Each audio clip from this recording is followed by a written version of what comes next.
So, she cut some hair as punishment. She spared her as Joey returned obediently with a big gift. Nick's family aimed to escape the manor ASAP. Nick searched the room for an escape route for his family, but found nothing. He fleetingly thought Joey didn't hate him much, considering she cared for his wife and daughter in the desert trip.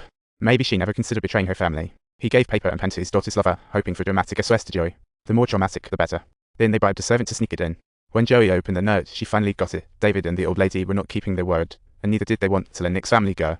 The family could only hope to escape from the clutches of the old hag. Joey plays the hero.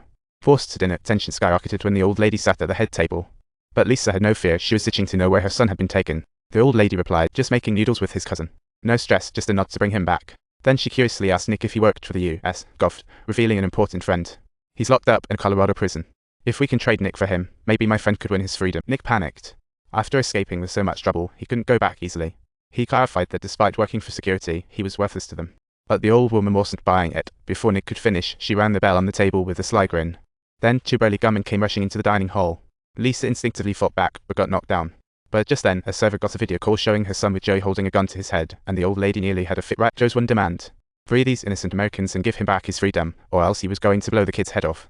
Upon hearing this, Lisa felt at ease. She assured the old lady no one would be freed without her nod. Hearing this, the old woman fumed, but for her nephew's safety, grudgingly ordered her goons to release them. After some trouble, Lisa and the gang swaggered out. David ordered guards to stand down. Lisa snatched a gun and shot out a tire. To fend off the old lady's pursuit, she saw the provocation, almost vomiting, but helpless. After meeting Joey, Nick kept his promise, released the boy, drove all night, and reached the Mexican border before sunrise. But then, Nick told Lisa to pull over. A bus station was nearby, hoping to part with Joey there. His words sent Joey into a frenzy. I saved your family, and you want to erase my credit.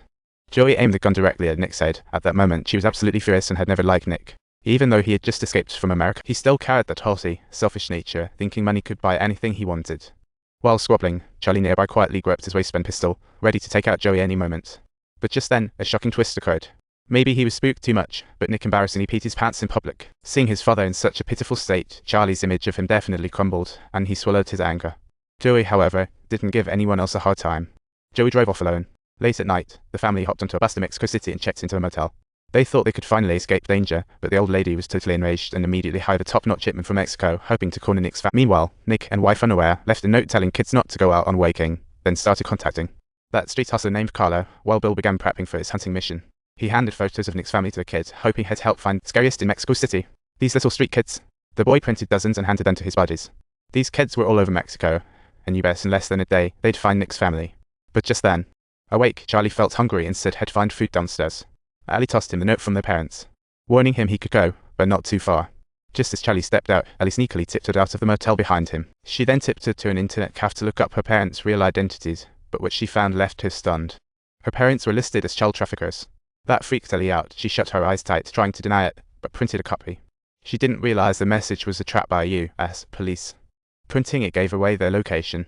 The task force sister on the case was thrilled. Nick, unaware, finally reached Carla, but her street hustler was cautious. She guided them to a deserted alley. When they got there, they found it empty.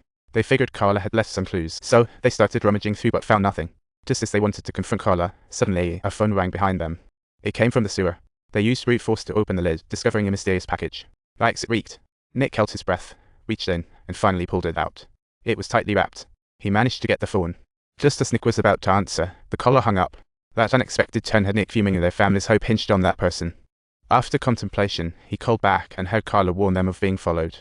But Nick and his friend were oblivious, denying it. Carla, tired of the babble, said to meet at a nearby market. Just 10 minutes. 1 second later, she vanished, then hung up. Nick realized she was serious. So they rushed to the market. Little did they know, after they left, the kids ignored their warning to stay in the motel, wandering the streets where one informant spotted them. The boy quickly compared their photos, convinced it was the main target.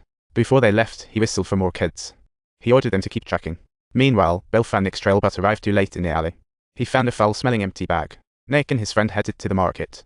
Carla phoned, find the guy in the orange cap. I'll lead them to me. That freaked the couple out. The market was packed. Where could they find him? Time was running out.